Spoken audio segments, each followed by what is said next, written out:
రాష్ట్రంలో 100 స్థానిక సంస్థల్లో ఎన్నికల నిర్వహణకు ప్రభుత్వం నిర్ణయించింది. మరింత సమాచారం మా ప్రతినిధి శ్రీనివాస్ మోహన్ అడిగి తెలుసుకుందాం. శ్రీనివాస్ మోహన్, చెప్పండి, పురపాలక శాఖ ఇచ్చిన జీవో సారాంశం ఏంటి?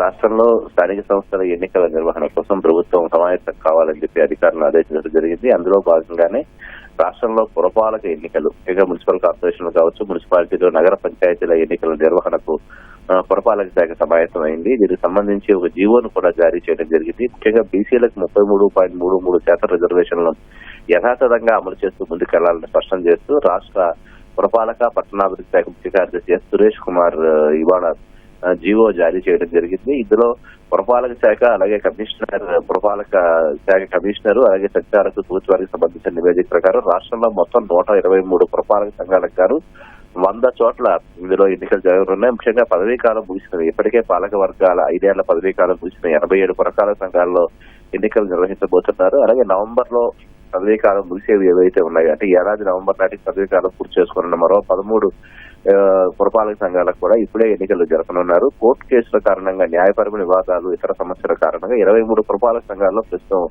అక్కడ ఎన్నికలు అయితే ప్రస్తుతం సాధ్యపడే పరిస్థితి లేదు. అయితే దీనిపై సంప్రదింపులు జరిపి న్యాయస్థానంలో ఉన్నటువంటి కేసులను కూడా ఉపసంహరింపులు చేసుకున్న తర్వాత అక్కడ కూడా ఎన్నికలు నిర్వహించాలని ప్రభుత్వం భావిస్తోంది. సుప్రీంకోర్టు తీర్పును పరిగణలో తీసుకుని వెనుకబడిన తరగతులకు మున్సిపల్ ఎన్నికల్లో రిజర్వేషన్లను ఖరారు చేశారు.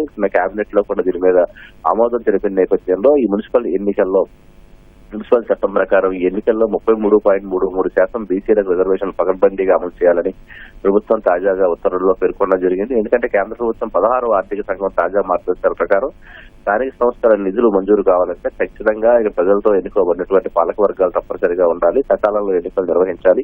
ఈ నేపథ్యంలో ఎన్నికల ప్రక్రియను వేగవంతం చేసేందుకు ప్రభుత్వం సిద్ధమైంది. రాష్ట్ర ఎన్నికల సంఘం ఇప్పటికే ఈ నెల 12వ తేదీ జారీ చేసిన నోటిఫికేషన్ ప్రకారం ఎన్నికల నిర్వహణకు అవసరమైన ఓటర్ల జాబితా తయారీ, వార్డుల విభజన, రిజర్వేషన్ల ఖరారు, చట్టపరమైన ప్రక్రియలన్నీ నిర్ణీత సమయంలో పూర్తి చేయాలని ప్రభుత్వం అధికారులను సూచించింది. ఈ ప్రక్రియలో భాగంగా రాష్ట్ర ఎన్నికల సంఘంతో పూర్తి స్థాయిలో సమన్వయం చేసుకోవాలని పురపాలక శాఖ కమిషనర్ కు ప్రభుత్వం జారీ చేసినటువంటి జీవోలో పేర్కొనడం జరిగింది. ఉమా, రైట్, ధన్యవాదాలు శ్రీనివాస్ మోహన్.